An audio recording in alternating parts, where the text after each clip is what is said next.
Once upon a time, there was a giraffe named Ginger. Ginger lived in Kenya, a country in Africa. Like all giraffes, Ginger had a long neck and long legs. Because she was so tall, she was able to eat food from the very tops of the trees in the savanna. The savanna in Africa is an area with lots of grass and some trees. Sometimes, a savanna is called grasslands. The other animals like zebras and antelopes could not reach where Ginger could reach. But Ginger always found food. She loved the leaves and the new buds of the trees. One day, Ginger was busy eating her favorite leaves along with some other giraffes. It was a bright sunny day and there was not a cloud in the sky. It had not rained for a long time, so the grass was very dry. She heard a noise down at the bottom of her extra long legs. It was her friend, Mickey the monkey. Mickey was trying to say something, but Ginger couldn't understand what he was saying.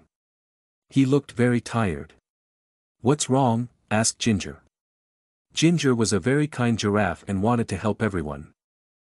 Just then Mickey fell over. Ginger was also a smart giraffe. She knew what was wrong.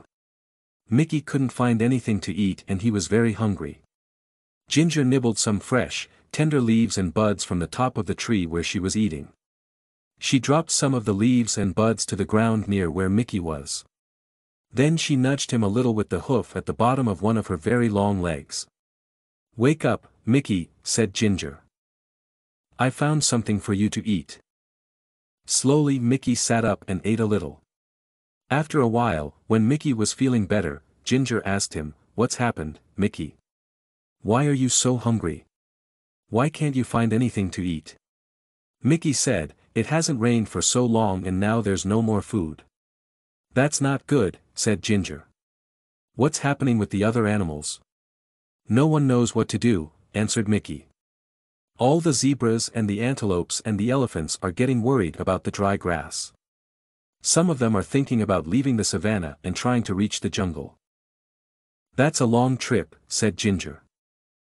"Are you going to go with them?" "I don't know," answered Mickey. "What do you think we should do?" Ginger thought for a while and then suddenly, she had a good idea. "We should go talk to Leo the lion. He is the smartest animal in the savanna." Mickey was too tired to walk, so Ginger invited him to ride on her back. "Hold on tight to my neck," said Ginger. "There's a lot to hold on to," joked Mickey. Ginger laughed. "You're right. I've got the longest neck in Africa."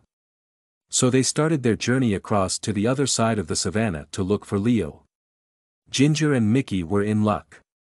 Leo was sitting up on a rock and he was really easy to see as they walked through the grass. "Hi, Leo," they both shouted. Leo had been napping and was a little grumpy when they woke him up. But he was polite and said, "Hello Ginger and Mickey.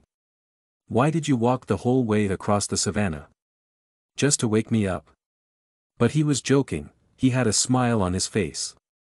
"Mickey says that there is no food left on the savanna because it's been so dry," said Ginger. "Do you have any ideas?"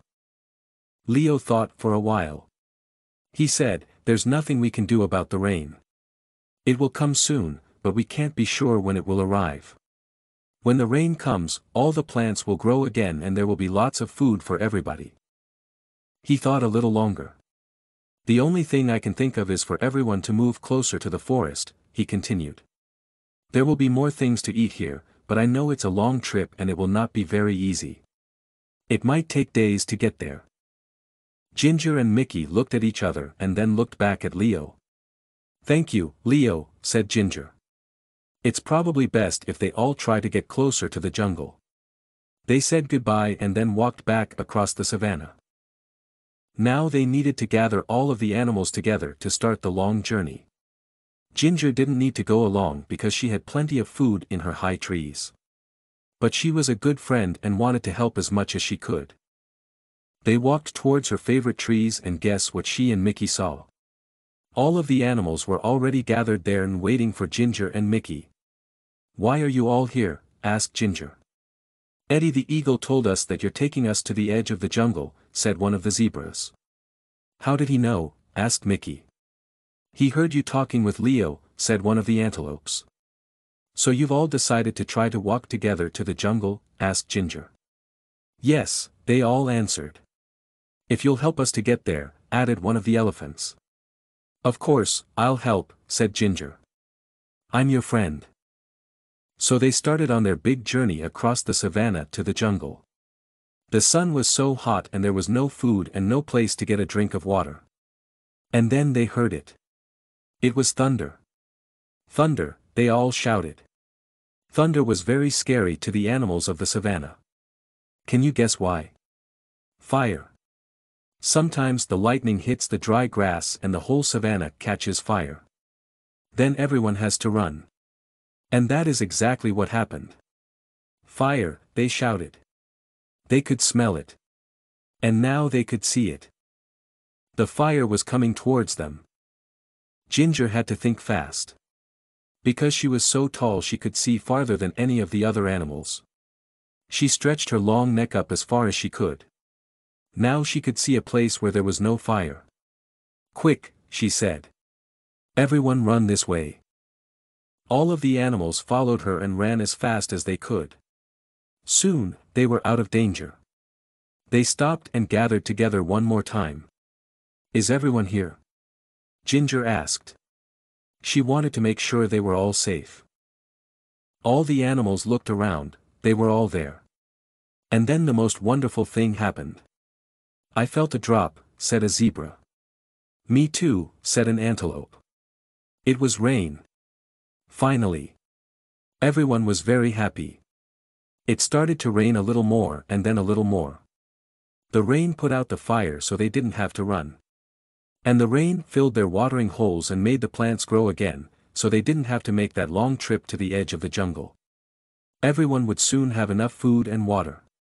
So Ginger, the giraffe, went back to her favorite tree and continued to munch on the leaves and buds. Once upon a time,